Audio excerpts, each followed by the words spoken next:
Alright, my name's Max, My name is Joseph. My name is Kevonte.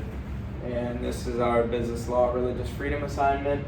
I'm going to run us through the beginning portions of it, kind of the case facts and the parties involved.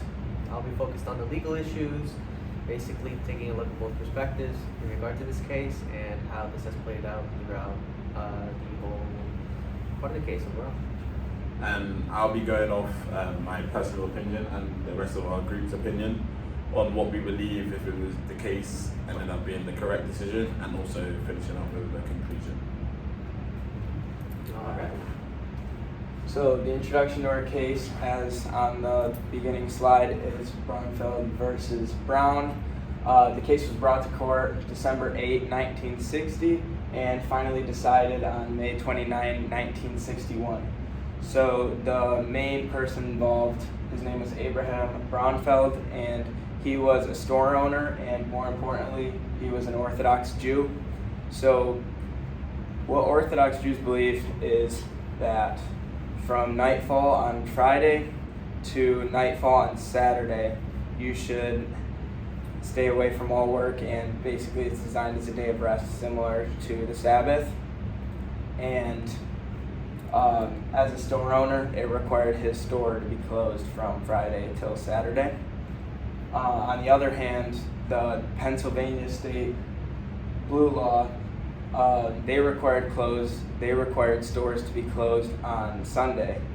So that was kind of designed as a law put in place so that the public could have the day of rest on the same day. And yeah, so as you can see, his store was required to be closed from Friday night, all the way through Sunday. And it was kind of brought about economic hardships because his store was closed basically all weekend. So what Braunfeld did was he argued that it violated the Equal Protection Clause of the 14th Amendment and constituted a law respecting an establishment of religion, and also violated free exercise of religion. So the statute, what they came to as the result of the case was that the statute did not violate the Equal Protection Clause of the 14th Amendment, and that it did not prohibit the free exercise of the appealant's religion within the meaning of the First Amendment.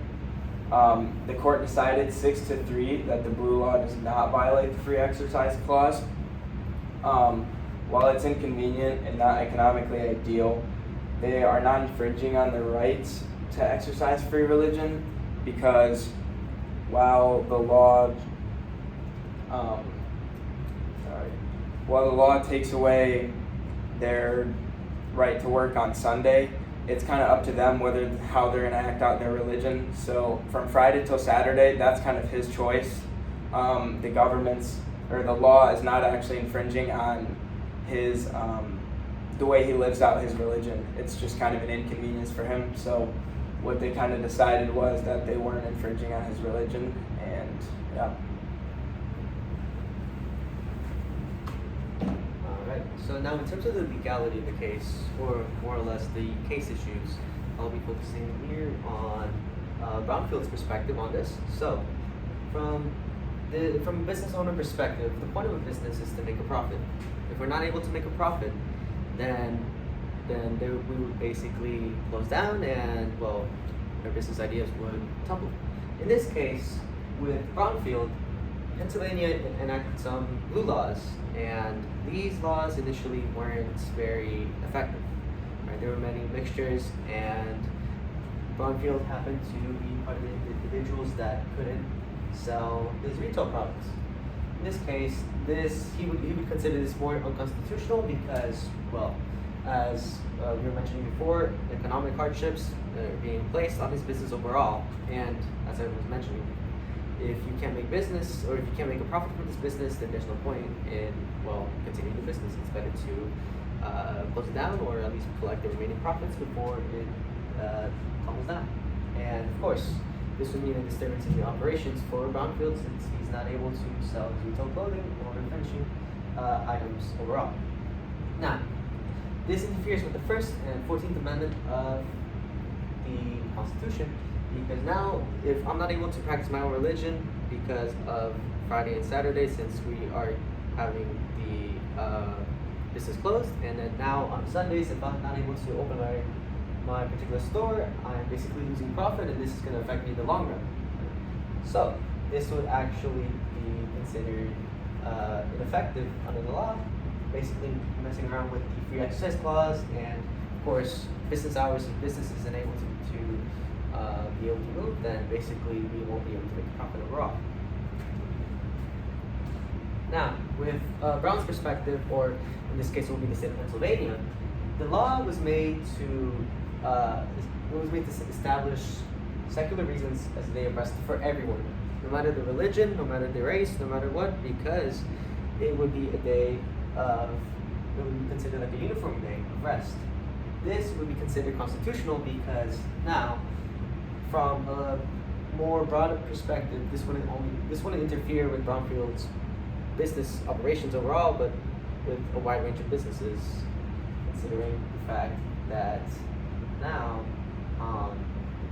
well, a lot of people aren't able to practice the business on Sundays because it would be closed. Now, in regard to the freedom to practice religion, this would violate a lot of morals overall because, or it wouldn't be effective with the government morals because of the fact that these police powers were made to be enacted on Sunday. Basically, you can't practice laws on that particular day. You can't be operating effectively on the Sunday.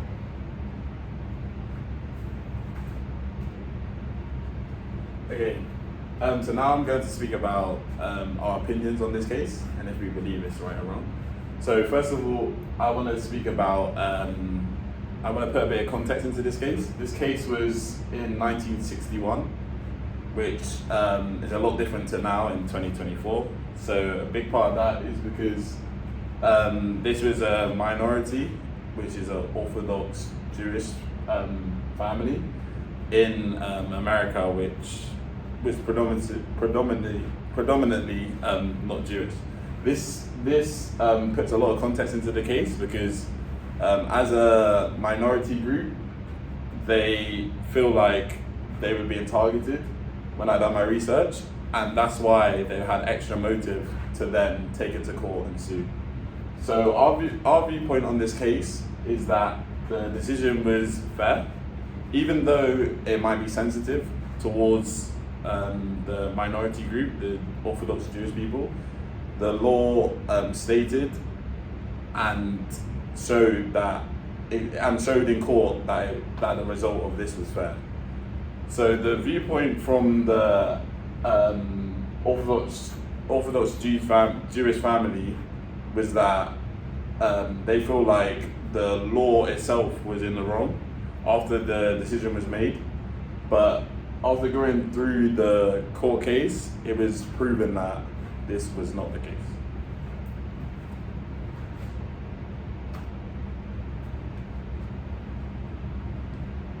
So just to wrap up this PowerPoint, in conclusion, that I feel like even though the decision was made correctly by law, there is a difference between the law and people's own empathy and feelings, and this is a big point in law even today, that in court there's a difference between how people feel or morals, but if the law states that one thing is correct, then in court it's always going to go down that way. So this was a case which is a long time ago, which even reflects the cases in